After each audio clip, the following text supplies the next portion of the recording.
down and die? Oh, no, not I. I will survive. Oh, as long as I know how to love, I know I'll stay alive. I've got all my life to live, and I've got all my love to give, and I'll survive. I will survive. I will survive. Prologue. Over the years, I've been told countless stories regarding the wonderful effects I Will Survive has had on people. While I expected it to touch many people, I never imagined the far-reaching responses from every nationality, race, creed, color, and age group it has produced. One of my favorite stories, and perhaps among the most touching, was told to me while I was on one of my many trips to Italy. I had become a born-again Christian just before I recorded I Will Survive and felt I should change the lyrics to reflect the foundation on which the song stood for me. Originally, the line was, "It took all the strength I had not to fall apart." I changed it to, "Only the Lord could give me strength not to fall apart." At the end of a show, I sang I Will Survive with the new words for the first time. Afterward, a young Asian girl came up to me to say how much she had enjoyed the concert. She told me she had intended to go home that morning, but had missed her flight. "I'm sorry," I said. "I'm not," the girl replied. "I believe God caused me to miss my flight so I could see your show." I thought, that's really sweet, but my hand came up to cover my wide-open mouth, and I looked at her in astonishment as she continued. "A lot of problems that I've been suffering with have caused me to be really depressed recently. I don't have any privacy where I'm living here in Italy, so I was going home so that I could commit suicide." Tears welled up in both our eyes as we embraced and thanked God that He had brought the three of us together, two strangers and a song, an anthem, a mantra, and now a lifesaver. That's the gift that I have been given, and the wonderful privilege I've had of sharing with the world.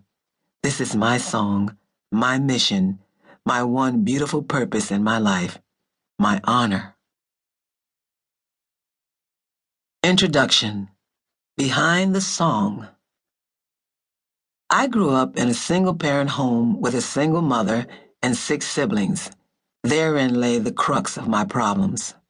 Too few people know the devastating long-term effects that can ravage the life of a child raised without a father, or at least a good father figure.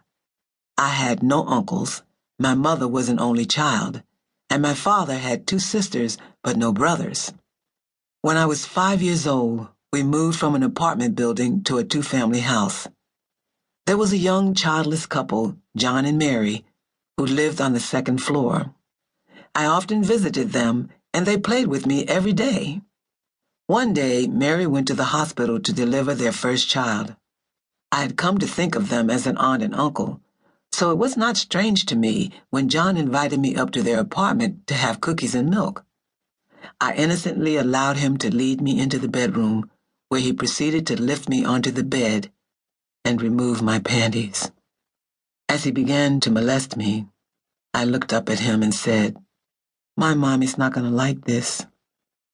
He responded angrily, "Your mother's not going to know."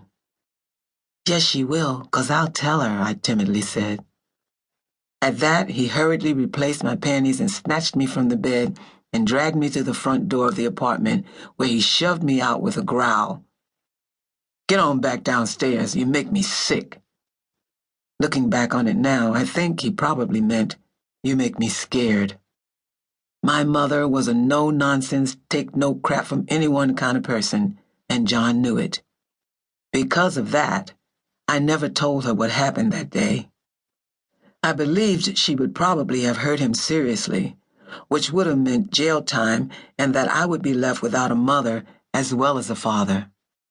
I had no way of realizing then that John had stolen my innocence that afternoon and had reinforced the low self-esteem and abandonment issues I already suffered, born of fatherlessness. Fatherlessness, coupled with this incident, set the stage for my behavior in male relationships from then on. I grew up feeling that every rejection